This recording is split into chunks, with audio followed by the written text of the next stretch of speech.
오늘 하나님의 말씀 마태복음 4장 8절에서 11절의 말씀입니다. 제 성경으로 신약 사면에 있습니다. 마태복음 4장 8절에서 11절. 마귀가 또 그를 데리고 지극히 높은 산으로 가서 천하 만국과 그 영광을 보여 이르되 만일 내게 엎드려 경배하면 이 모든 것을 내게 주리라. 이에 예수께서 말씀하시되 사탄아 물러가라.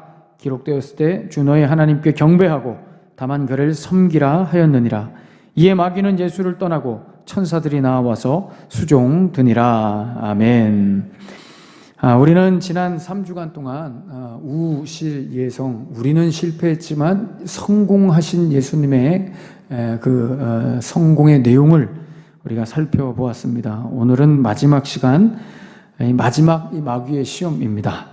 오늘은 예수님께서 무엇에 성공하셨는가? 우리 한번 말씀을 보도록 하겠습니다. 오늘 마귀가 예수님을 또 8절에 지극히 높은 산으로 데려가서 천하 만국과 영광을 보여줍니다. 그리고 엎드려 경배하면 이 모든 것을 너에게 주겠다. 예수께서 말씀하시되 사탄아 물러가라. 기록되었을 때 주 너의 하나님께 경배하고 다만 그를 섬기라. 어떤 의미가 들어있는지 한번 살펴보겠습니다. 오늘 이 천하 만국의 영광이라는 것은 더 이상 식민 지배를 받지 않고 해방되어서 강력한 국가로, 부강한 나라로 세워진다는 메시지를 담고 있습니다. 의미를 담고 있는 것이죠. 이것이 모든 이스라엘 백성들이 원하는 바입니다. 이스라엘 백성들은 메시아가 필요한데 어떤 메시아가 필요하냐? 본인들의 나라를 독립시켜서 부강한 나라로 만들어줘. 이 로마의 압제로부터 해방시켜줄 그런 메시아를 원한단 말이죠. 고대하고 있단 말이죠. 이것을 잘 알고 있기 때문에 오늘 이 마귀는 예수님에게 이렇게 시험하는 겁니다. 이것이 모든 백성들의 고대하는 바다. 그런데 예수님은 이스라엘이 독립하고 부강한 나라로 되는데 전혀 관심이 없습니다. 왜냐하면 그건 인간 나라의 일이기 때문입니다. 이스라엘이라는 인간 나라의 일이죠. 다른 말로 하나님 나라의 일하고 아무 상관이 없다는 겁니다. 오히려 이스라엘은 국가로서, 나라로서 부강해지면 백성들이 잘 살게 되고 안정적이 되면 100% 하나님 앞에 범죄했습니다. 하나님을 떠났습니다. 목사님 단정할 수 그렇습니다. 과거가 그랬고 역사가 그랬습니다. 목사님 그러나 다음부터는 안 그럴 수도 있지 않나요? 물론 안 그럴 수도 있죠.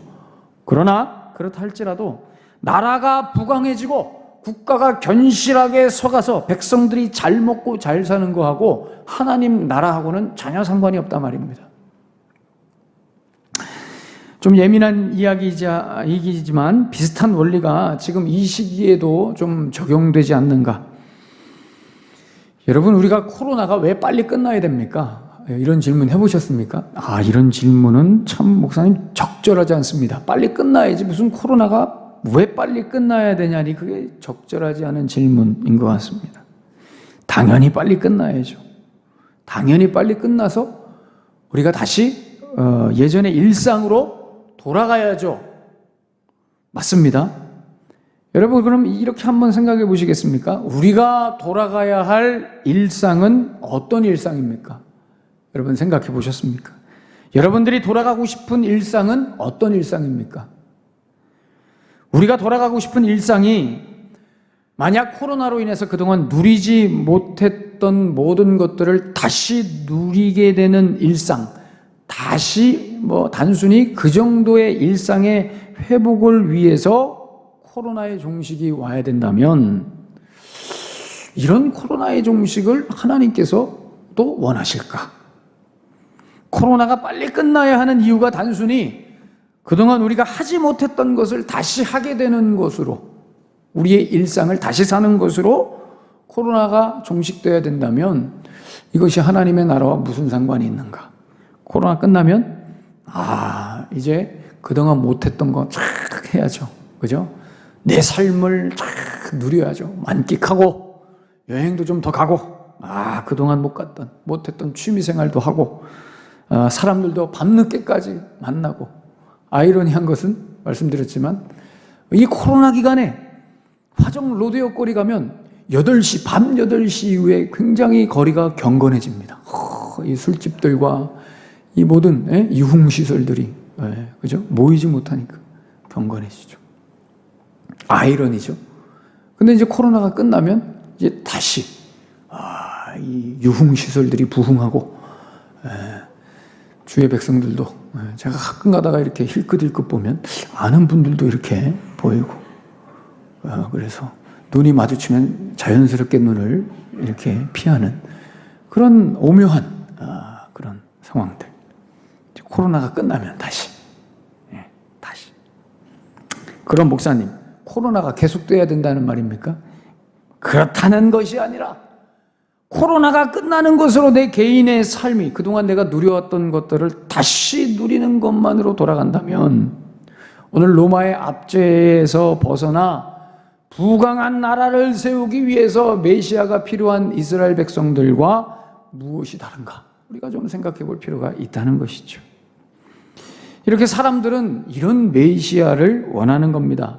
국가적으로, 개인적으로 당면한 현실적 문제를 해결해 줄 수 있는 해결사로서의 메시아. 한마디로 예수 믿기 좋은 환경 만들어주는 메시아. 살기 좋은 환경, 국가적으로든 가정적으로든 살기 좋은 나라, 살기 좋은 환경 만들어주는 것이 메시아의 역할이라고 생각하는 겁니다. 아직도 하나님 우리나라가 기독교 국가가 되게 해주십시오. 이렇게 기도하시는 분들이 계셔서 제가 깜짝 놀랐는데 여러분 우리는 기독교 국가가 되는 것을 위해서 싸우지 않습니다. 이런 분들은 또 기독교 국가가 되는 것을 위해서 저항하고 투쟁하고 막 이러죠. 우리나라가 기독교 국가가 돼. 여러분 우리는 기독교 국가가 되는 것을 위해서 기도하지 않습니다. 하나님의 나라가 오는 것을 위해서 기도하는 것이죠. 여러분 기독교 국가가 되면 그래서 예수 믿기 좋은 환경이 되면 여러분 예수님을 더 잘 믿으시겠습니까? 반대로 기독교 국가가 안 돼서 막 탄압이 있고 억압이 있고 그래서 예수 믿기 좋은 환경이 안 되면 위험하면 예수님을 떠나고 개종하시겠습니까? 여긴 대답을 안 하시는데. 네. 그거든 이거든 상관이 없습니다. 우리는 예수 믿기 좋은 환경이든 예수 믿기 안 좋은 환경이든 우리는 예수를 믿는 겁니다. 그리고 우리가 가야 할 길을 가는 것이죠. 기독교 국가가 되기 위해서 막 저한테도 목사님은 왜 광화문 안 나오십니까? 여러분 광화문 나갈 시간이 없습니다. 바빠서. 네, 바빠서.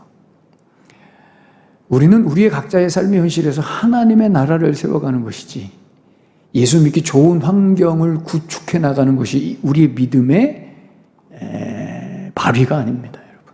참, 이 가정도 마찬가지예요. 가정도. 여러분, 가정도 하나님께서 우리에게 화목한 가정, 화목한 집이 되게 해주시기 위해서 예수님이 오셨습니까? 그렇지 않습니다. 예수님이 오히려 오셔가지고 가정이 더 불화가 되는, 그죠? 왜요? 한 가정 중에 한 사람이라도 예수님을 열심히 믿으면 그 한 사람으로 인해 가지고 불편해지기도 하고 싸우기도 하고, 그죠? 서로 핍박하고, 돈은 내가 벌어왔는데 헌금은 왜 네가 하냐? 뭐 이런 이야기들 막 하고 서로 이런 부담이 되는 가정 안에 이 마태복음 10장 34절에서 36절이 참 의미심장합니다. 내가 세상에 화평을 주러 온 줄로 생각하지 말라. 화평이 아니요 검을 주러 왔다. 내가 온 것은 사람이 그 아버지와 딸이 어머니와 며느리가 시어머니와 불화하게 하려 함이니. 본의 아니게 예수님이 오셔가지고 가정이 더 불화가 된단 말이죠. 이게 참 아이러니한. 목사님, 우리 집은 그렇지 않습니다. 우리 집은 예수님이 오셔가지고 요즘에 너무 뜨겁고 화목하고 좋아 죽겠습니다. 하나가 되었습니다. 예수님 때문에 우리 집은 전혀 다른 집이 되었고 은혜가 넘치는 천국이 되었습니다. 맞습니다. 여러분, 그럴 수 있습니다. 그런데 그것은 예수님께서 오셔서 화목이라는 것을 막 택배 던져주듯이 툭 던져줘가지고 화목해라. 그래서 화목해진 게 아닙니다, 여러분. 우리 가정이 지금 예수님으로 인하여서 화목한 이유는 그 가정의 한 사람 한 사람이 개인적으로 예수님을 깊이 만나고 하나님을 경험했기 때문입니다. 하나님의 나라를 경험해서 그게 공유가 돼서 그런 것이죠. 기독교 집안이라고 해서 화목이 된 게 아니라 주일날 다 같이 손 붙잡고 나와서 교회 나온다고 해서 화목해지는 것이 아니라 한 사람 한 사람 한 사람이 내가 하나님을 만나고 하나님 나라를 경험하는, 가족의 한 사람 한 사람이 거듭나서 죄를 회개하고 내 자신을 자꾸 이 말씀 앞에서 죽이고 말씀으로 나를 찌르고 그래서 변화하고 성숙하고, 그래서 우리가 가정이 행복한 겁니다. 기독교 집안이라고 해서 가정이 화목한 게 아니라 한 사람 한 사람 예수님을 만났기 때문에 그 고백을 서로 하고 변화와 성숙을 서로 경험하니까, 아, 예수 믿기 전에는 안 저랬는데 예수 믿고 나서 저렇게 훌륭해지다니.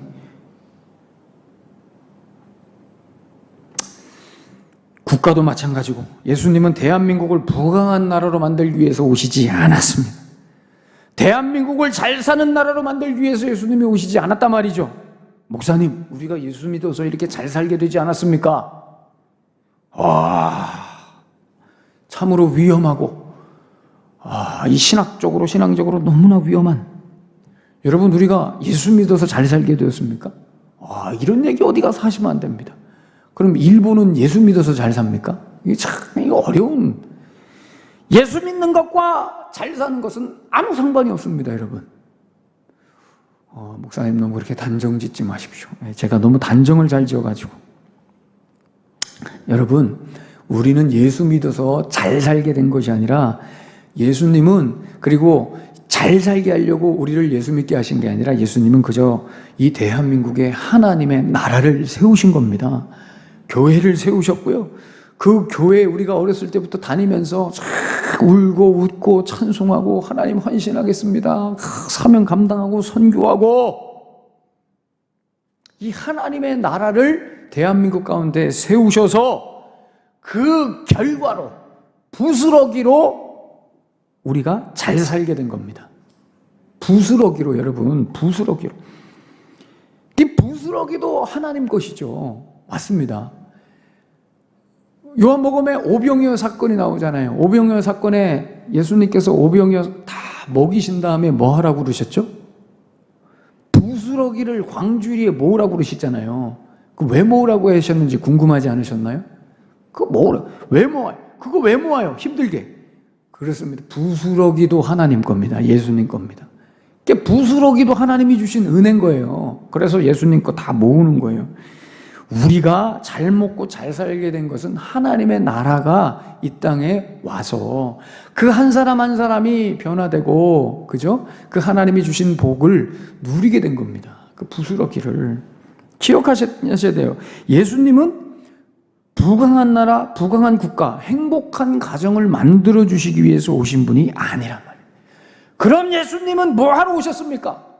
예수님은 뭐 하러 오셨습니까? 우리 맨날 이 얘기하죠. 그렇죠. 오늘 말씀에 의하면 우리 예수님은 하나님 한 분만 섬기고 경배하시기 위해서 오셨다. 아멘. 하나님 한 분만 섬기고 경배하시는 것을 우리에게 몸소 보여주시기 위해서 이 땅에 오신 겁니다. 10절에 예수께서 말씀하시네, 사탄아 물러가라, 이런 표현을 쓰신 이유가 뭐예요? 나는 너를 섬기지 않는다 이겁니다. 너는 나에게 경배의 대상이 아니란 말이죠. 섬김의 대상이 아니라는 겁니다.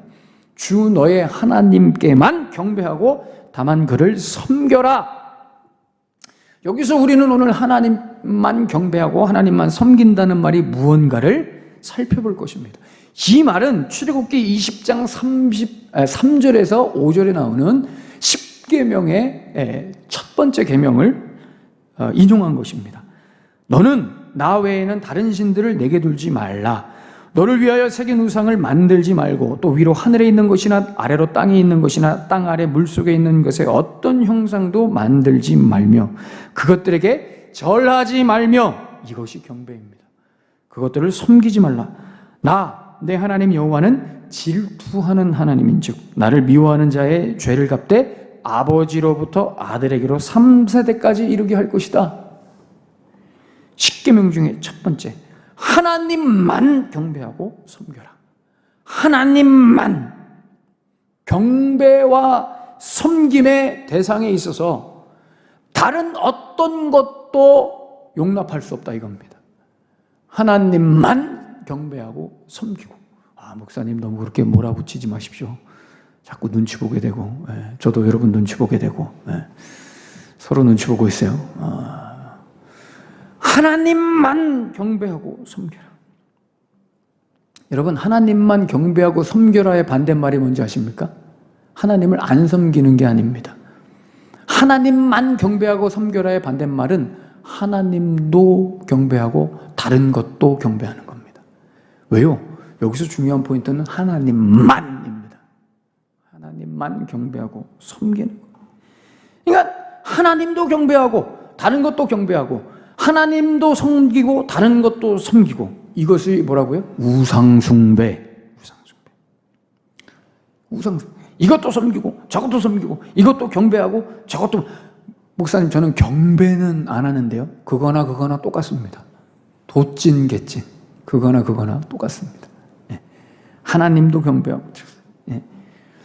그런데 오늘 이 출애굽기 20장 3절에서 5절에 보면은 다른 신들을 두지 말라 하면서 그 뒤에 이런 말씀을 해요. 너를 위하여 우상을 만들지 말라고 그래. 그러니까 여러분, 우상은요 누구를 위해서입니까? 나를 위해서입니다. 그러니까 우리가 하나님만 경배하지 못하는 것, 하나님만 섬기지 못하는 이유가 뭐예요? 나 때문에 그런 거예요. 나를 위해서 그렇게 하는 거예요. 나를 위해서 이것도 섬기고 저것도 섬기고 나를 위해서. 그래서 여러분, 우상 숭배라는 것은 어떤 우상을 막 숭배한다 이런 숭배의 개념이라기보다는 그냥 나에게 갇히는 겁니다. 그냥 나만 생각하는 거예요. 그냥 나에게 갇히는 거예요. 나만 생각하는 거예요. 하나님만이라는 이 의미를 우리가 지켜내지 못하는 이유는 우리는 항상 나만 나에게 갇히는 겁니다. 꽉 나에게 갇히는 거예요. 근데 하나님은 하나님만 섬기래요. 여기에 담긴 의미가 뭔지 아세요? 하나님과 우리 사이에 그 중간에 어떤 것도 두지 말라는 겁니다. 아멘.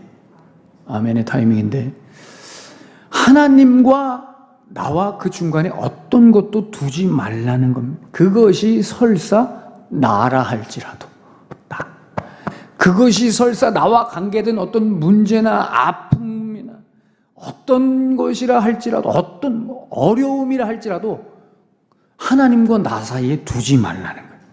거기에 한눈 팔고 거기에 마음 쏟는 것조차 하나님만 경배하는 게 아니라는 겁니다. 싫어하신답니다. 오늘 본문에 의하면 질투하신답니다. 여러분, 이 질투라는 단어는요 단순히 시기하는 감정이 아닙니다. 부러워하는 감정이 아니라 그 대상에 대한 열정입니다. 그러니까 하나님은 우리를 질투하신다 했을 때 우리에 대한 열정과 열의와 관심이 아주 그냥 뜨거운 겁니다. 그래서 그 중간에 그 무엇이 그것이 설사 내가 막 고민하느라고 마음을 쏟아, 문제 해결하느라고 마음을 쏟아, 그 어떤 것 때문에 마음을 쏟아, 그거라 할지라도 하나님이 원치 않으시 질투하신다는 거예요. 하나님, 저는 지금 하나님 앞에 내 문제를 놓고 기도하는데요, 막 문제를 놓고 그것도 싫대요. 나만 바라봐. 이거 숨 막힙니다. 숨 막히죠. 참, 우리는 내 자신에게 갇혀 있기 때문에 하나님 앞에 나아갈 때 항상 그 중간에 뭐가 있습니다. 하나님은 그조차도 질투하시며 그것도 제거하라고 말씀하시는 겁니다. 참, 저는 이 질투, 오늘 이 본문에 출애굽기 20장에 나오는 이 질투, 하나님의 질투에 대해서 특별한 체험이 있습니다. 저는 이 하나님의 질투를 온몸으로 경험했던 적이 있습니다. 지금부터는 예화입니다. 항상 예화는 어떻게 하라고요? 조심하라고요. 왜냐하면 예화를 듣고 예배를 끝나고 나가서 예화만 생각나면 참 설교자로서 마음이 아픕니다. 그래서 여러분들은 이 예화가 아무리 충격적이어도 인상적이어도 오늘의 말씀만 가지고 돌아가게 되시기를 축복합니다. 제가 지난번 이 예수님의 금식에 대해서도 나눌 때 제가 한 10일 정도 금식했다고 말씀을 드렸어요. 예전에 한 15년 전에 정확하게는 9일 반입니다. 9일 반, 9일 점심 때까지 제가 이렇게 금식을 한 적이 있습니다. 왜 금식했냐? 너무 힘들었습니다. 그때 당시 제가 너무 힘들었습니다. 제가 인도네시아에서 사역을 마치고 마지막에 굉장히 부족하고 어리석고 잘못된 행동으로 사역을 마치게 돼서 한국에 돌아왔어요. 안 그래도 낙심천만에 있고 내 자신을 자책하면서 마음이 힘들어져 있는데 한국에 돌아와 보니 저를 사랑해 주시던 분들과 또 저를 따르던 청년들과 제 주위에 있는 모든 분들이 저에 대해서 오해하는 게 있었어요. 그리고 그걸 비난하고 저를 공격하고 배신당하고. 여러분 인생에서 배신당해 보셨습니까? 이 배신은 참 힘듭니다. 사람을 슬프게 하죠. 너무 힘들었어요. 물론 제가 부족했죠. 제가 연약했습니다. 그런데 그래도 그렇게 외국에서 돌아오고 난 다음에 그렇게 사람들에게 제가 버려졌다고 생각하니까 너무 힘들더라고요. 너무 슬프고 힘들고 하나님 원망하게 되고. 그래서 무작정 기도원에 들어갔습니다. 기도원에. 산 중턱, 기도원이 있고요. 산 중턱에 중간중간에 이렇게 한 평 정도 되는 기도 처소를 만들어 놨습니다. 한 평, 딱 비만 피할 수 있는. 잘 눕지도 못해서 이렇게 구부리고 누워야 되는 이런 중턱의 기도 처소들이 듬성듬성 있었습니다. 거기에 들어갔어요, 혼자. 중턱에. 참 거기서 제가 진짜 놀라운 경험을 했어요. 산 중턱에서 이렇게 기도하는데 제가 군대에 있을 때도 새벽에 보초를 서보지 않았겠습니까? 물론 보초를 쓰면서 막 이상한 소리 많이 들리죠. 그런데 기도할 때는 더 이상한 소리가 많이 들리더라고요. 무섭습니다. 그래서 막 한 3일 동안은 너무 무서운 거예요. 막 짐승 소리 들리고 옛날 그 전설의 고향에서 나오던 그런 이상한 소리들 있잖아요. 그런 소리도 들리고 막 무슨 비도 오고 막 3일 때까지, 한 3일까지. 근데 3일 이후에는 소리도 잘 안 들려요. 왜요? 배고프니까 안 들립니다. 배가 고파가지고 배고파서 죽을 것 같지. 뭐 귀신이 나타나거나 짐승에게 물려서 죽는 것보다 배고파서 죽을 것 같은 그런. 그래서 3일 동안은 아직 힘이 남아있기 때문에 계속 하나님 앞에 이렇게 기도했어요. 투덜대는 기도. 하나님, 제가 뭘 그렇게 잘못했습니까? 하나님, 제가 뭘 그렇게 잘못했습니까? 가슴을 치는 3일이었습니다. 계속 하나님 앞에. 하나님, 제가 뭘 그렇게 잘못했습니까? 근데 이제 그 다음 3일이 지나고 나서 그 다음 3일 동안은 이런 기도가 나오는 거예요. 하나님, 내가 저 사람들한테 잘해줬는데 저 사람들이 나한테 어떻게 이럴 수 있습니까? 저 사람들이 너무 미워지는. 그래서 막 분에 못 이겨가지고 막 가슴은 이것도 힘이 있어야 칩니다. 힘이 없어서 치지는 못하고 머리끄댕이를 잡고 3일은 머리를 쥐는 이 3일이었습니다. 너무 힘들었어요. 그러다가 한 일주일이 되니까 이제 힘이 없어요. 한 7일, 8일 이렇게 되면 힘이 없어요. 그때부터 기도가 바뀌어요. 뭐라고 바뀌냐면 하나님 이럴 수 있습니까? 이것도 힘이 있어야 합니다. 이제 포기가 돼가지고 하나님 뭐라고 좀 말씀 좀 해보세요. 너무 답답해요. 하나님 뭐라고 좀 말씀 좀 해. 제가 뭘 잘못했다면 잘못했다고 얘기해 주시든가, 위로를 주시려면 위로를 주시든가, 정죄를 하시려면 정죄를 하시든가 뭐라고 말씀 좀 해주세요.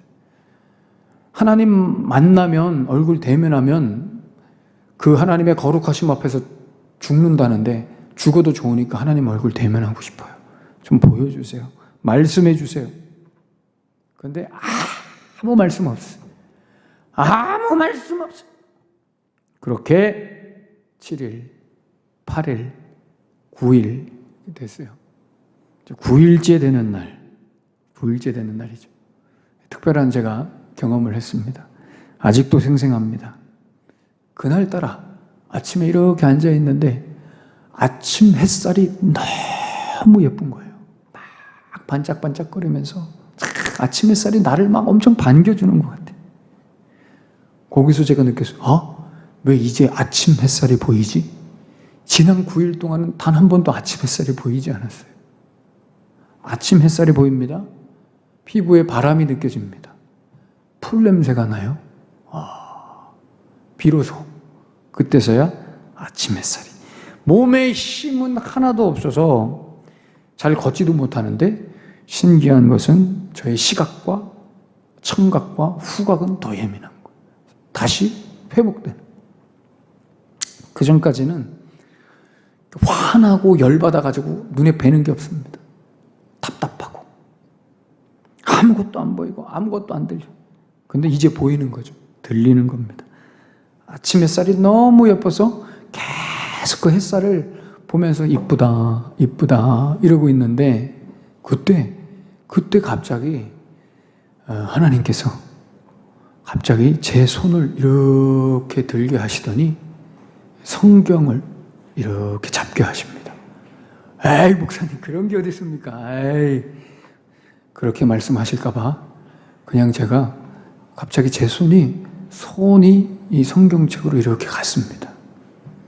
근데 저는 제 개인적으로는 하나님이 제 손을 이렇게 끌어서 이 성경의 손을 갖다 대게 하셨습니다. 뭐 제 이야기니까요. 믿거나 말거나입니다. 성경의 손을 이렇게 갖다 대게 하십니다. 그 성경이 이 성경입니다. 15년 전에 제가 막 테이프로 지금 붙였죠. 저는 이 성경을 15년 전 성경을 아직도 간직합니다. 그때 특별한 하나님의 은혜를 경험했던 성경입니다. 하나님이 계속 이 성경을 이따 끝나고 만져보셔도 됩니다. 하나님이 계속 이 성경을 이렇게 넘기게 하십니다. 계속 넘기게 하시고 그러다가 한 군데 딱 멈추게 하십니다. 다른 데 또 넘겼다가 다시 돌아오게 하시고 넘겼다가도 다시 돌아오게 하시고 한 귀절에 계속 제 눈을 고정시키십니다. 그런데 거기서도 제가 얼마나 완악했는지 얼마나 하나님 이거는 제 답이 아닙니다 하고 막 넘기는 것이죠. 하나님 이건 제 답이 아닙니다. 저는 이런 답을 원하지 않습니다. 하나님. 근데 하나님이 다시 돌리게 하시. 그 구절이 어떤 구절이냐면 바로 이 구절입니다.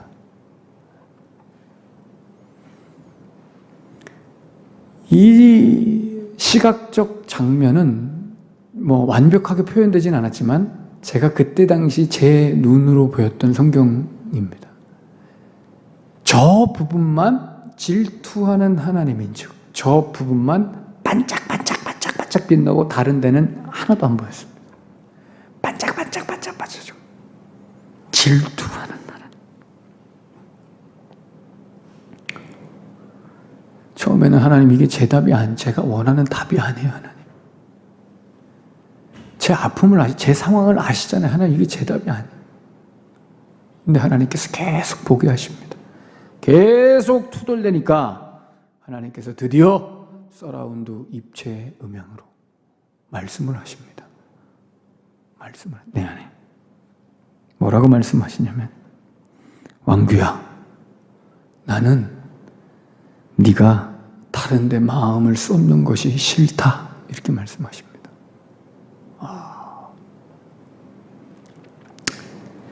배신당하고 오해당하고 화내고 슬퍼하고 답답해하는 그래서 하나님도 못 보고 아침 햇살도 못 보는 그런 저에게 그게 아무리 답답해도 네가 거기에 마음을 쏟는 것이 싫다 이렇게 말씀하시는 거예요.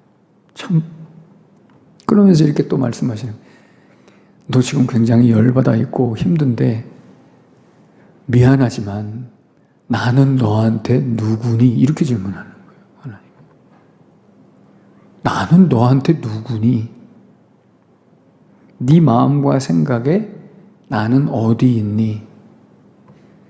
네 마음에 다른 것에 너무 마음을 쏜 그것이 설사 너의 서러움이든 외로움이든 너의 어려움에 대한 불평이든 그것에 마음을 쏟는 것이 내가 싫다 이러시는 거예요. 그러면서 계속 그 구조를 고정시키는 것이죠. 제가 그때 깨달았습니다. 띵 하고 나는 지금 하나님을 생각하는 게 아니었구나.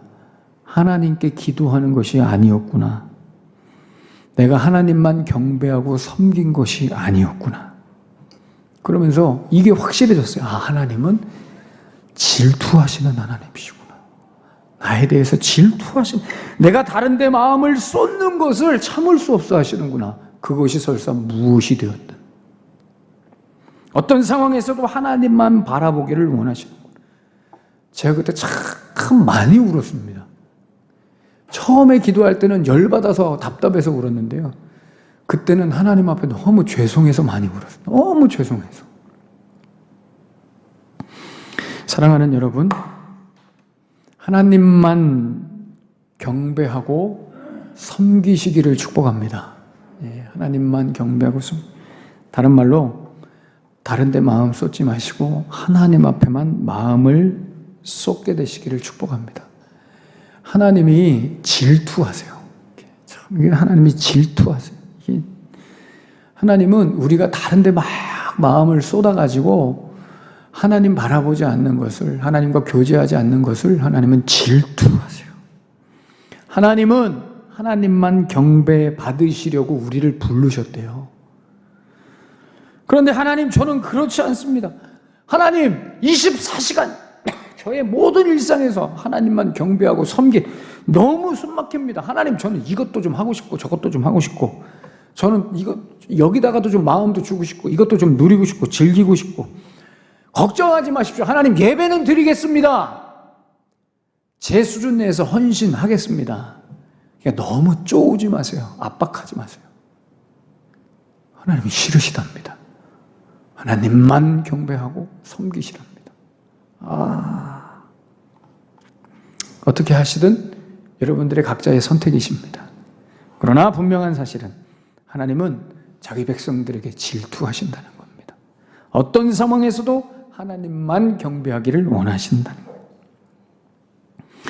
우리 예수님은 오늘 여기에 성공하셨습니다. 하나님만 경배하고 섬기시는 것에 실패하지 않으셨습니다. 로마 군대와 그 당시의 종교인들, 종교 지도자들, 권세자들의 외부의 이 거센 공격에도 하나님만 경배하고 섬기시는 것에 집중하셨습니다. 그리고 제자들이 배신했죠. 사람들이 외면했습니다. 이로 인해 인간적인 내면의 어떤 갈등과 고뇌, 외로움과 슬픔. 어떻게 이럴 수 있는가? 그럴 수 있잖아요, 인간적으로. 그런데 그것까지도 하나님 앞에 경배하고 하나님을 섬기는데 방해가 돼요. 오직 하나님께만 집중했던 우리 예수님. 여러분, 이 예수님의 성공을 꼭 기억하시고 이 예수님의 성공을 의지하게 되시기를 축원합니다. 우리는 환경이 좋아서 하나님만 경배하는 것이 아닙니다.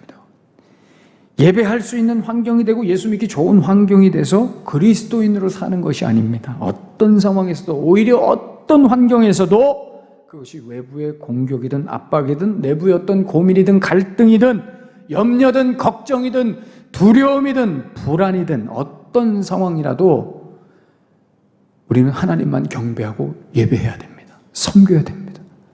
그런 것들이 하나님을 섬기는데 방해가 되면 안 됩니다.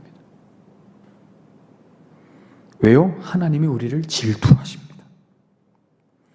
사랑하는 여러분, 여러분들은 어디에 마음을 쏟고 계십니까? 지금 어디에 여러분들의 마음을 쏟고 계십니까?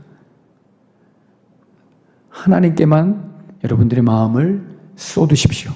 그분을 예배하고 그분을 위해 살아가시는 일을 위해 여러분들의 마음을 쏟게 되시기를 축원합니다. 그렇게 사는 사람들이 신자요 그리스도인입니다. 우리를 위해 마귀의 시험에서 승리하신 예수님, 이 예수님을 붙드시고 오직 여러분들의 인생 속에서 하나님 한 분만 경배하시고 그분을 위해 살아가시는 여러분들의 복된 인생 되시기를 예수님의 이름으로 축원합니다. 기도하겠습니다. 하나님께서 내게 무엇을 말씀하시는지 오늘 그 말씀을 가슴에 붙들고 기도하시기 바랍니다. 하나님, 나는 요즘 어디에 마음을 쏟고 있습니까? 어디에 마음을 쏟고 있습니까? 나는 하나님 한 분만 경배하며 하나님 한 분만 섬기는 주를 위해 사는 그런 삶을 살아가고 있습니까?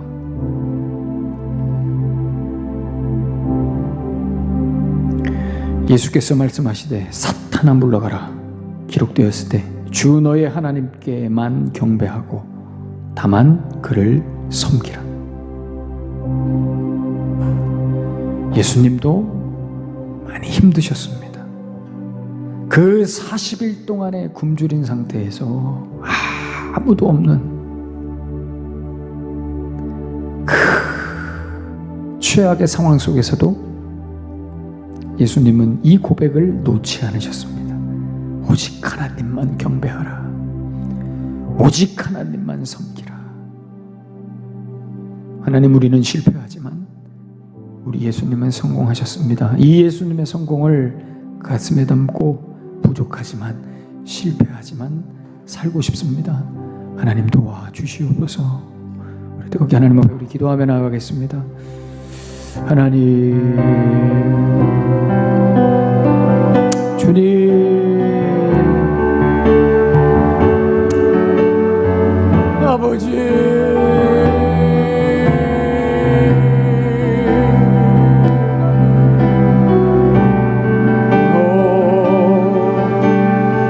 하나님, 사랑하는 주의 백성들의 마음을 붙들어 주십시오. 하나님, 영광을 받으시옵소서.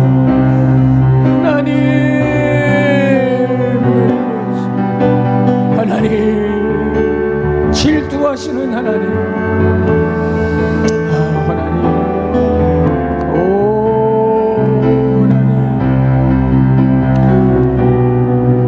오늘 시간 우리의 마음을 하나님 앞에 드리며 고백합시다. 주님, 우리의 고백을 받아주십시오. 내 구주 예수를 더욱 사랑, 내 구주 예수를 더욱 사랑,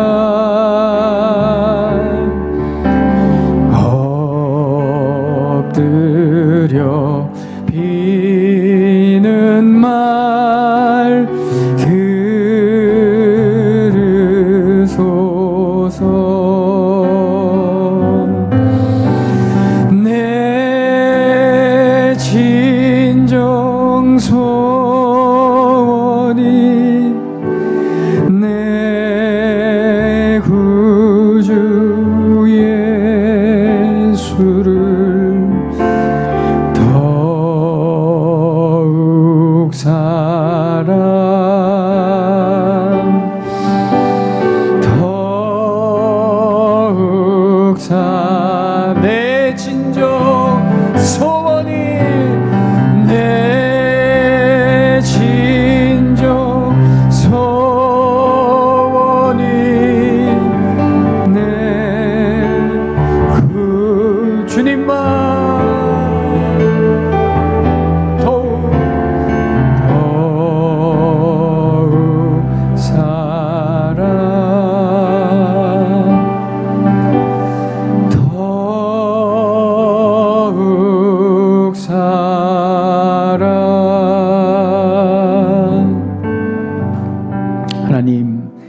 감사합니다. 우리는 날마다 실패하지만 우리를 위하여 성공하신 우리 예수님, 우리는 떡에 실패했고 우리는 기적과 능력으로 하나님을 시험하는데 실패했고 우리는 하나님만 섬기며 경배하는 것에 실패했습니다. 그러나 우리 예수님은 이 모든 것에 성공하셔서 이 모든 성공을 우리의 성공이 되게 하셨습니다. 하나님, 부족하지만 연약하지만 이 성공을 붙들고 살고 싶습니다. 하나님만 섬기며 경배하는 것, 이렇게 사는 사람들이 신자라 말씀하시면 그리스도인이라 말씀하시면 도전하겠습니다. 하나님, 주의 백성들 다른 것에 마음 쏟지 않고 오직 하나님 앞에 예배하는 일에, 주의 나라와 영광을 위해 살아가는 일에 마음을 쏟는 주의 백성들의 삶이 되게 하여 주시옵소서. 우리를 질투하시는 하나님, 그 하나님을 만나게 하여 주시옵소서. 예수님의 이름으로 축복하며 기도하옵나이다. 아멘.